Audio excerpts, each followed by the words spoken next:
Assalamualaikum warahmatullahi wabarakatuh. Perkenalkan, nama saya Saika Putri Aristia dengan NIM 430302500012 dari Program Studi Pengembangan Masyarakat Islam Universitas Islam Negeri Salatiga. Pada kesempatan kali ini, saya akan memaparkan atau menjelaskan makalah yang berjudul Perlindungan Hak Sosial Ekonomi Perempuan dalam Kelompok Rentan guna memenuhi tugas UAS mata kuliah fikih yang diampu oleh Bapak Hasan Maftuh MA. Saja kita masuk dalam pembahasan. Perempuan adalah bagian penting dalam kehidupan sosial, ekonomi, dan pembangunan masyarakat. Dalam berbagai bidang, perempuan memiliki peran yang sangat besar, baik sebagai individu, anggota, maupun bagian dari masyarakat luas. Namun, pada kenyataannya, masih banyak sekali perempuan yang mengalami ketidakadilan, terutama dalam pemenuhan hak-hak sosial dalam ekonomi. Pada makalah kali ini, kita akan membahas 4 rumusan masalah. Yang pertama, kita akan membahas apa sih yang dimaksud dengan konsep nisa dan gender dalam perspektif sosial dan Islam.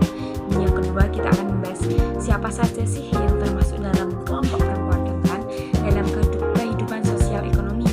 Dan yang ketiga, kita akan membahas bagaimana bentuk perlindungan hak sosial dan ekonomi perempuan yang di dalamnya itu menurut perspektif Islam, khususnya dalam surat An-Nisa. Dan yang terakhir, kita akan membahas tantangan yang dihadapi perempuan dalam memperoleh perlindungan hak sosial ekonomi di masyarakat saat ini.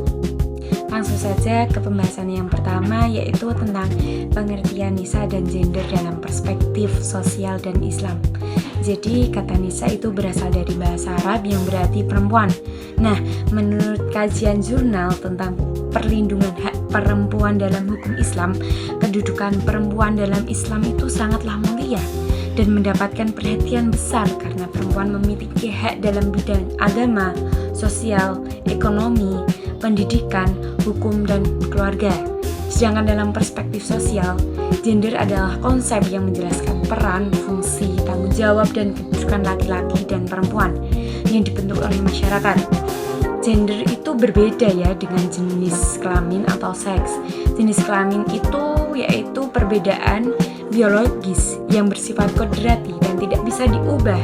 Sedangkan gender adalah hasil konstruksi sosial yang dapat berubah sesuai dengan budaya, waktu, dan lingkungan. Kita memasuki pembahasan yang kedua ini, yaitu yang berjudul perempuan dalam kelompok rentan. Jadi sosial ekonomi kelompok rentan itu sendiri yaitu kelompok masyarakat yang memiliki resiko lebih besar mengalami kemiskinan, diskriminasi, kekerasan, dan kesulitan dalam memperoleh hak-haknya. Dalam konteks sosial ekonomi, perempuan itu sering menjadi bagian dari kelompok rentan karena adanya ketimpangan gender, keterbatasan akses sumber daya, dan tekanan budaya yang masih sangatlah kuat. Oleh karena itu, perlindungan terhadap perempuan dalam kelompok rentan harus dilakukan secara khusus dan terus berkelanjutan karena setiap kelompok memiliki masalah yang beda dan membutuhkan solusi yang berbeda pula. Pembahasan yang ketiga, kita akan membahas tentang perlindungan hak sosial dan ekonomi perempuan dalam perspektif Islam. Jadi salah satu bentuk perlindungan yang paling penting adalah hak waris. Salah satunya ya teman-teman, sebelum datangnya Islam, perempuan itu sering tidak memperoleh hak warisan, bahkan dianggap sebagian dari harta warisan itu sendiri. Islam menghapus praktik tersebut dan memberikan hak waris yang jelas kepada perempuan sebagai anak, istri, ibu, dan saudara. Islam juga mengakui hak perempuan atas kepemilikan harta. Hak pendidikan juga menjadi bagian penting dalam perlindungan perempuan, karena menuntut ilmu adalah kewajiban bagi setiap muslim, baik laki-laki maupun perempuan.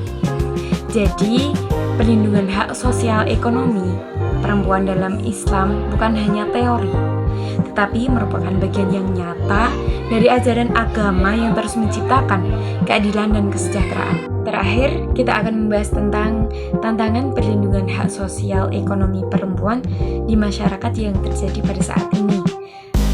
Yang pertama, tantangan terbesar pada saat ini yaitu budaya patriarki.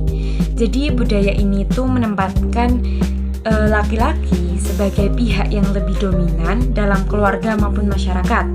Sedangkan perempuan itu masih sering dianggap berada pada posisi yang kedua. Yang kedua yaitu ada diskriminasi di dunia kerja juga masih menjadi masalah serius. Yang ketiga, kekerasan terhadap perempuan masih menjadi hambatan terbesar dalam perlindungan sosial ekonomi. Selain itu semua, lemahnya pelaksanakan hukum yang ada di Indonesia membuat perlindungan perempuan belum berjalan maksimal. Jadi diperlukan kerjasama antara keluarga, masyarakat, lembaga pendidikan, pemerintah, dan tokoh agama untuk terus menciptakan lingkungan yang lebih adil, lebih nyaman bagi perempuan. Berdasarkan pembahasan makalah mengenai nisa dan gender dalam perlindungan hak-hak sosial ekonomi perempuan dalam kelompok rentan, itu dapat disimpulkan bahwa perempuan itu memiliki kedudukan yang sangat penting dalam kehidupan sosial, ekonomi, dan pembangunan masyarakat.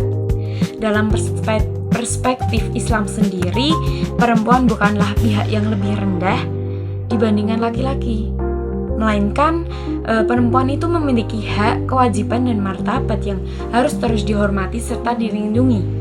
Meskipun berbagai aturan hukum dan ajaran agama telah memberikan perlindungan, masih terdapat banyak sekali tantangan seperti budaya patriarki, diskriminasi di dunia kerja, kekerasan terhadap perempuan, dan rendahnya akses pendidikan serta lemahnya pelaksanaan hukum yang ada di Indonesia.